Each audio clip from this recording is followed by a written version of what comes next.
Hello, আসসালামু আলাইকুম guys. কি অবস্থা আপনাদের? আমি নতুন আবার একটি ভিডিও নিয়ে চলে আসছি। আমি তো আলহামদুলিল্লাহ দেশের থেকে খুব সুন্দরভাবে এসেছি। এখন আমি আছি বাহরাইন, আর আমি যে রুমে থাকি ওই রুমের এক রুমমেট আমার ভাই, উনি যাইতেছে দেশে, ওনাকে এয়ারপোর্টে দেওয়ার জন্য আমি ওনার সাথে এসেছি। তো আজকের ভিডিওতে থাকতেছে এয়ারপোর্ট, বাহরাইন ইন্টারন্যাশনাল এয়ারপোর্ট দেখতে কেমন, আর আমাদের দেশে এয়ারপোর্ট বাহরাইন ইন্টারন্যাশনাল এয়ারপোর্টের সাথে কতটুকু ফারাক। তো আজকের ভিডিওতে থাকতেছে ইন্টারন্যাশনাল এয়ারপোর্টের ভিতরে আপনি কতটুকু যাইতে পারবেন। যারা দেশের উদ্দেশ্যে রওনা হয় তারা সারা আউট মানুষ কতটুকু যাওয়া যায়, আর এখানকার সিস্টেম, এখানকার সৌন্দর্য আজকে তুলে ধরবো। আজকের ভিডিওটা অনেক সুন্দর হবে, আপনারা দেখতে থাকেন।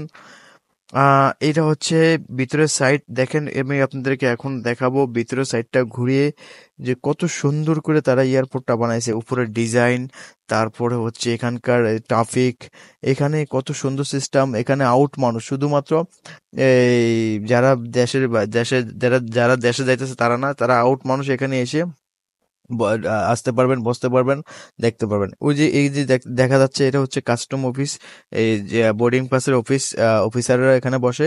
তো আমরা অলরেডি বোর্ডিং পাস পর্যন্ত চলে আসছি। দেখেন দেশে যাইলে যে শুধু এই গেটে।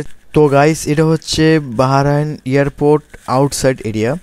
দেখেন এখানে কোনো জনগণ নাই, এটা হচ্ছে একটি বিজি এয়ারপোর্ট, কন্টিনিউ এখানে মানুষ আসা যাওয়া করে। তবে একটা সুযোগ সুবিধা হচ্ছে এখানে কোনো ট্রাফিক করা যাবে না, কোনো জ্যাম করা যাবে না। যারা আসবে যাত্রী সাথে সাথে গাড়িতে উঠে তারা চলে যাবে, এখানে এসে দাঁড়ানোর মতন কোনো সিস্টেম নাই।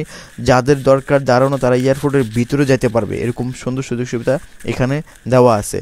তো সবচেয়ে বড় কথা হচ্ছে আমাদের দেশে তো আর কি বলবো, যখন আমরা এয়ারপোর্ট অন্য দেশে যাওয়ার ব্যবস্থা চেষ্টা করি তখন এই বাইরে থেকে পাসপোর্ট চেক করে আমাদেরকে ভিতরে ঢোকার অ্যালাউ দেয়, আর না হলে ভিতরে ঢুকতে দেন। আর এখানে দেখেন কত সুন্দর সিস্টেম, মাশাল্লাহ।